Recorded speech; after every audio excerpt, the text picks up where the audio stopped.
என்பதை நாம் யோசித்து பார்க்க வேண்டும். அருமையானவர்களே, பெருமானார் ஸல்லல்லாஹு அலைஹி வஸல்லம் அவர்கள் தர்மத்தினுடைய பல வகைகளையும் சொன்னாங்க. அதுல தண்ணீர் தர்மம் சிறந்த தர்மம் சொல்லி உலமாக்கள் சொல்லுவாங்க. தர்மத்துல ஒரு தர்மம் இன்னைக்கு நம்ம சிந்தனையில அதிகமா அது எட்டாதது. அது என்ன?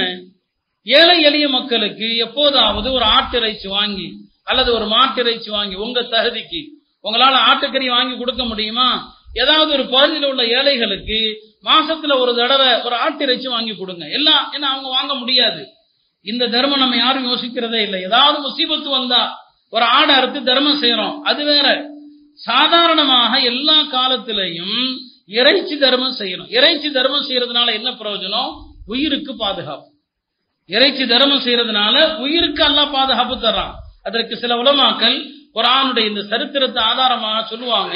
இப்ராஹிம் அலைஹிஸ்ஸலாம் மகனை அறுக்க தயாரான போது அல்லாஹ் மகனுக்கு பதிலாக என்ன கொடுத்தான்? வஃபதைனாஹு பிذبஹின் அதீம். ஒரு ஆட்டை தான் அறுக்க சொன்னான்.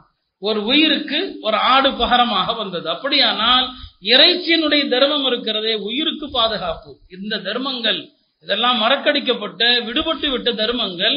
ஒரு காலத்துல முஸ்லிம் செல்வந்தர்கள் இறைச்சியை வாங்கி ஏழை பகுதிகளுக்கு சென்று அவ்வப்போது கொடுத்துட்டு போய்கிட்டே இருப்பாங்க. இந்த தர்மங்கள் எல்லாம் மறந்துட்டோம், நாம முழுசாக விட்டுட்டோம். அருமையானவர்களே, அல்லாஹ் நமக்கு தந்திருக்கிற இந்த செல்வங்கள்ல பரக்கத்து வேணும்னு சொன்னா ஏராளமாக தர்மம் செய்யுங்க. தர்மத்தினுடைய பலன்கள் நிறைய இருக்குது. அதுல ஒரு பலன் என்ன? உங்களுடைய மரண கஷ்டத்தை தர்மம் லேசாக்கும். மரண நேரம் சக்கராத்துல் மௌத் என்று சொல்கிறோமே, இந்த மரண கஷ்டத்தை லேசாக்குவதில் தர்மத்தின் பங்கை போல வேறு எதற்கும் பங்கு கிடையாது.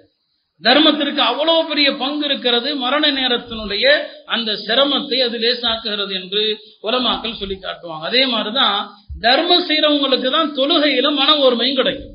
நம்ம பல பேர் சொல்றோமா இல்லையா, தொழுகையில மன ஓர்மையே கிடையாது, ஒரு ஓர்மை வர்றதில்லைன்னு சொல்லி உலமாக்கள் சொல்றாங்க. யார் தர்மம் செய்வார்களோ அவர்களுக்கு தான் தொழுகையில அல்லாஹ் உள்ளச்சத்தை தருகிறான், மன ஓர்மை அல்லாஹ்தஆலா தருகிறான். இப்படி ஏராளமான நன்மைகளை இந்த தர்மம் வாரி வழங்குகிறது. அந்த தர்மத்தை நாம் இன்றைக்கு முழுசாக மறந்து விட்டுட்டோம். தர்மத்தினுடைய எல்லா வகைகளையும் விட்டுட்டோம்.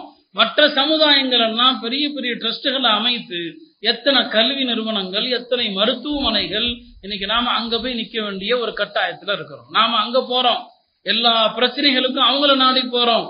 அவர்கள் நம்மை நாடி வந்த காலங்கள் போய் நாம அவங்கள தேடி போக வேண்டியதா இருக்கு.